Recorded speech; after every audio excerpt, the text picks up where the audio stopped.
Hi, I'm Girin, and I'm here to talk to you a little bit about bird photography today. I'll start off with why I got interested in bird photography first. So, my love for photography, started about, you'd say, about 10 years ago, and incidentally, it happened to be because my wife actually was interested in photography, and so I gifted her a camera.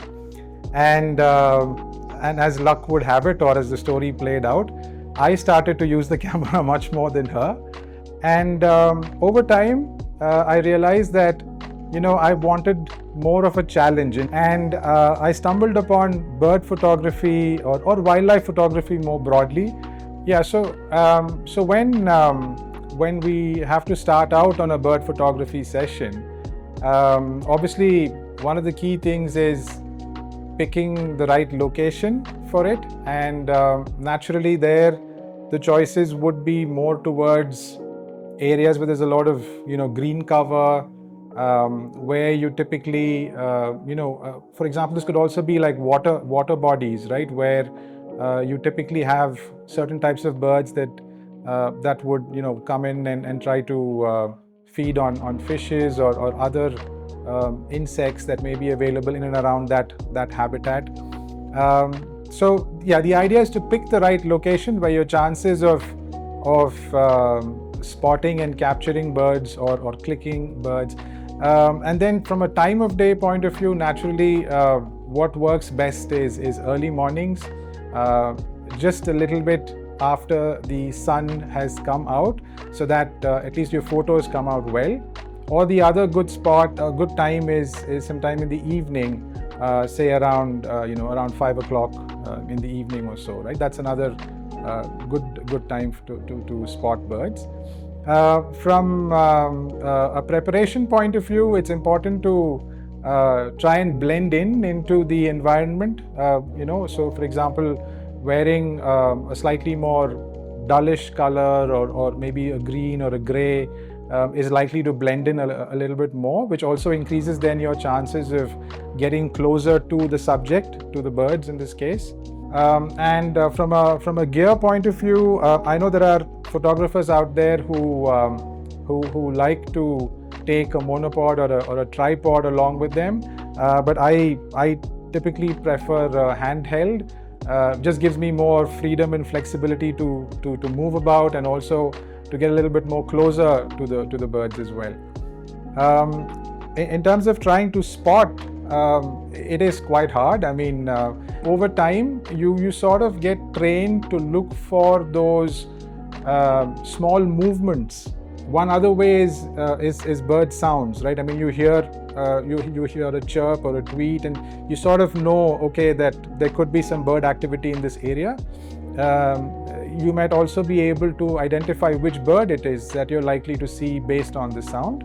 And then it's about picking sort of the right point of view from where you want to take that shot, right? Obviously, you have to keep in mind the light as well, so that you can kind of see that bird in the best light. And from a settings point of view, see, the camera that I use, it's a Nikon Z6 III. It's a mirrorless camera paired with a Nikon 200-500 millimeter lens. And I would say, you could potentially use a 300 millimeter lens as well. But then the longer or the more zoom it offers, definitely that's going to be better, as you can imagine. And in terms of the settings itself, typically I put to, at least I prefer to put it in aperture mode, where so you're basically controlling the width of the aperture and the amount of light that's falling on the sensor, and then allow the camera to kind of decide what the shutter speed should be. I also prefer manual ISO. I've noticed that ISO 1600 or a max of 2000 works best. If it goes higher than that, then you would notice a little bit more graininess in the image. which would then require you to do, denoising in the post-processing phase. In terms of the autofocus settings, there is, of course, multiple modes, but then I like the autofocus continuous. It allows you to keep that subject, the camera kind of keeps that subject in focus as long as it's moving about a little bit only in that sort of focus plane. But then it saves you the trouble of having to refocus every time there is a minor movement, in that bird. So which is highly likely, as you can imagine. Birds keep moving about and flitting about a lot. So autofocus continuous definitely helps with that. In terms of the amount of time it takes to capture a good photo or click a good photo, bird photography does require a lot of patience. If you're really lucky, you might be able to get like a great shot, in a few minutes. But typically, if you are looking at a set of good shots, you are talking, roughly a couple of hours. Sometimes it might take even the whole day if you're really willing to be very patient. A lot of birds, they tend to, if you see them pooping, there's a high chance they fly very quickly after that. And so if you sort of expect that moment, you might be able to capture a good bird in flight photograph just after they poop, which is an interesting. I also learned this from another bird photographer, and I've seen that play out many times. It's true. Try it out. I think it's also a great way to raise awareness about birds amongst your circles, your community. I think people start to appreciate a lot more of these fascinating creatures around us.